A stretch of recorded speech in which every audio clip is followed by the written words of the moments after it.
Athées et agnostiques soutiennent que le Dieu qui est présenté dans la Bible est cruel. En qualifiant Dieu de cruel, ils font appel à nos sensibilités humaines et morales. Le mot cruauté est défini comme l'indifférence insensible à, ou le plaisir de causer de la douleur et de la souffrance. La question qui nous attend est la suivante. Dieu est-il cruel? Pour répondre par l'affirmative, nous devrions admettre que Dieu ne se soucie pas de la douleur et de la souffrance, ou qu'il aime réellement regarder ses créatures souffrir. Les athées, les agnostiques, qui prétendent que Dieu est cruel, n'ont pas la tâche facile pour ce qui est de prouver leur allégation. Ils ne prétendent pas simplement connaître les actions de Dieu, ils prétendent également connaître suffisamment les circonstances dans lesquelles il a accompli ses actions ainsi que ses motivations.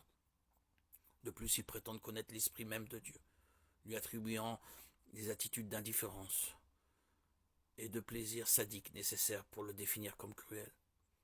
Très franchement, c'est aller bien au-delà de ce que tout un chacun est capable de démontrer, puisqu'il est impossible de connaître la pensée de Dieu.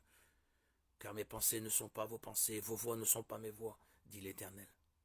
Autant les cieux sont élevés au-dessus de la terre, autant mes voix sont élevées au-dessus de vos voix, et mes pensées au-dessus de vos pensées. Ésaïe 55, 8, 9.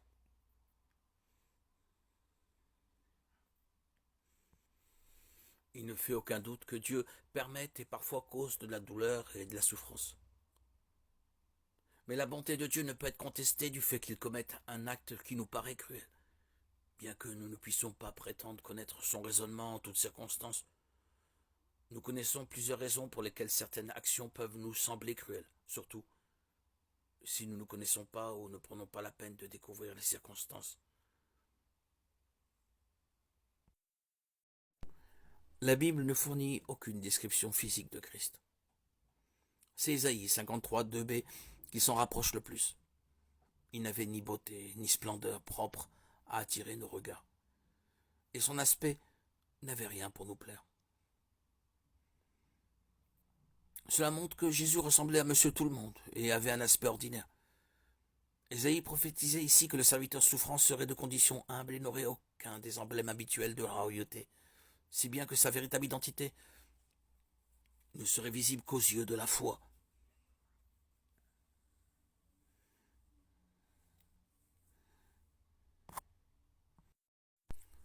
La résurrection de Jésus est un témoignage de la résurrection des êtres humains, qui est un principe fondamental de la foi chrétienne. Contrairement à toutes les autres religions, le christianisme seul possède l'un des fondateurs qui transcende la mort et qui promet que ses disciples feront de même. Toutes les autres religions ont été fondées par des hommes et des prophètes dont la fin était la tombe. En tant que chrétiens, nous sommes réconfortés par le fait que notre Dieu s'est fait homme, mort pour nos péchés, et est ressuscité le troisième jour. Le tombeau ne pouvait pas le retenir. Il vit et il siège aujourd'hui à la droite de Dieu le Père dans le ciel.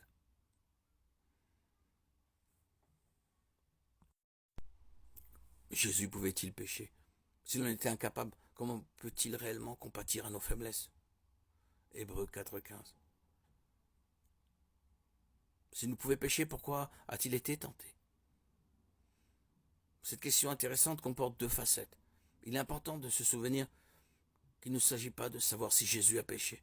Nous sommes tous d'accord que ce n'est pas le cas. Comme la Bible le dit clairement, 2 Corinthiens 5, 21, 1 Pierre 2, 22. La question de savoir si Jésus aurait pu pécher. Les partisans de l'impeccabilité de Jésus pensent qu'il était incapable de pécher. Ceux de sa péccabilité pensent, au contraire, qu'il aurait pu pécher. Mais ne l'a pas fait. Qui a raison? Les Écritures enseignent clairement que Jésus ne pouvait pas pécher, sinon il le pourrait encore aujourd'hui, puisqu'il conserve la même essence que pendant sa vie sur terre. Il est et sera toujours Dieu, fait homme, pleinement Dieu et pleinement homme. Ces deux aspects de sa personne étant unis au point d'être indivisibles.